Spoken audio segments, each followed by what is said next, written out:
परमाणु संरचना। अलग अलग वैज्ञानिक ने परमाणु संरचना में अलग अलग सिद्धांत दिए हैं। इसमें से एक डाल्टन का परमाणु सिद्धांत है। डाल्टन का परमाणु सिद्धांत 1908 से 1829 से 1804 में आया। सभी पदार्थ परमाणु से मिलकर बने होते हैं तथा परमाणु सूक्ष्मतम अविभाजित कण होते हैं।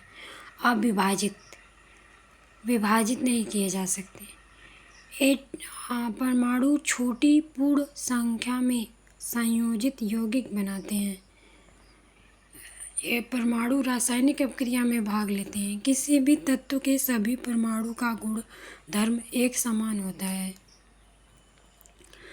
वहीं पर थॉमसन दूसरे वैज्ञानिक थॉमसन का परमाणु मॉडल 1904 में आया था।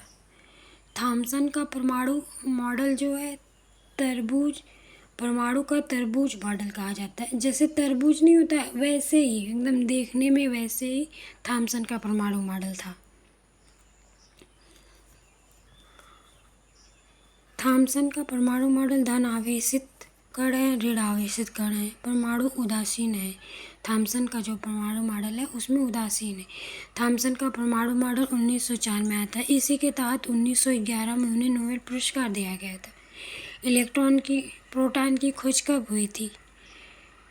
1886 में हुआ था और इलेक्ट्रॉन की खोज 1897 में हुआ था और न्यूट्रॉन की खोज 1932 में हुआ था। प्रोटॉन की खोज रदरफोर्ड ने किया था। इलेक्ट्रॉन की खोज थॉमसन ने किया था और चैडविक ने न्यूट्रॉन की खोज की थी।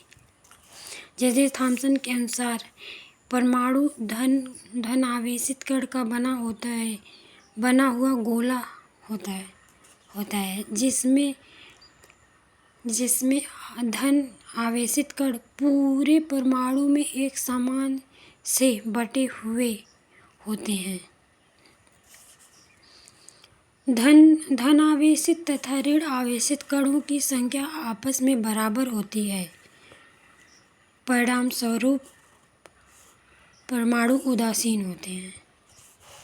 वहीं पे रदरफोर्ड का परमाणु मॉडल 1911 में आया था। रदरफोर्ड का परमाणु मॉडल 1911 में आया था। इसके जो केंद्र होते हैं वहाँ नाभिक में प्रोटॉन और न्यूट्रॉन पाए जाते हैं। रदरफोर्ड का परमाणु मॉडल में परमाणु का पूर्ण धन आवेश इसके केंद्रक में केंद्रित होते हैं। मतलब केंद्रक में ही जो धन आवेशित कण होते हैं पाए जाते हैं, जिसे नाभिक कहा जाता है। नाभिक में प्रोटॉन तथा न्यूट्रॉन पाए जाते हैं। इलेक्ट्रॉन नाभिक के चारों ओर चक्कर लगाते रहते हैं। इलेक्ट्रॉन तथा प्रोटॉन की संख्या किसी भी परमाणु में सामान्य होती है। परिणाम स्वरूप परमाणु उदासीन होते हैं। बोरबेरी परमाणु मॉडल 1921 से 1922 के बीच में आया था। इसमें भी इलेक्ट्रॉन प्रोटॉन पाए जाते हैं और इसमें कक्षा निर्धारित होती है।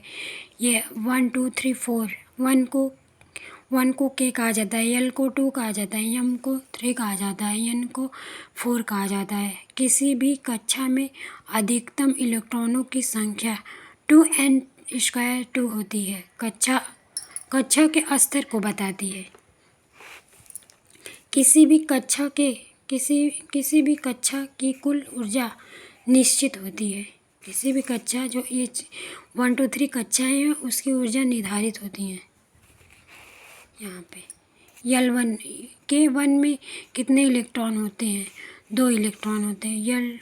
L2 में 8 इलेक्ट्रॉन होते हैं। यहाँ पे जो मान दिया है 2n2 दिया है उसी पे रख के इसको निकाला जाता है। यम 3 कक्षा है। 3 कक्षे में 18 इलेक्ट्रॉन होते हैं। 4n को कहते हैं। n में 32 इलेक्ट्रॉन होते हैं। इलेक्ट्रॉन नाभिक के चारों ओर कुछ निश्चित वृत्ताकार पथों में चक्कर लगाते हैं जिसे कक्षा स्तर कहा जाता है, जिन्हें नाभिक से प्रारंभ करते हुए K L M N या 1 2 3 4 प्रकट मतलब प्रकट किसी एक कक्षा में अधिकतम इलेक्ट्रॉनों की संख्या 2n⁻² पर निश्चित होती है। किसी एटम के सबसे बाहरी कक्षा में इलेक्ट्रॉनों को संयोजित इलेक्ट्रॉन कहा जाता है। किसी अभिक्रिया में केवल संयोजित इलेक्ट्रॉन ही भाग लेते हैं। मतलब किसी भी अभिक्रिया में केवल संयोजित इलेक्ट्रॉन भाग लेते हैं।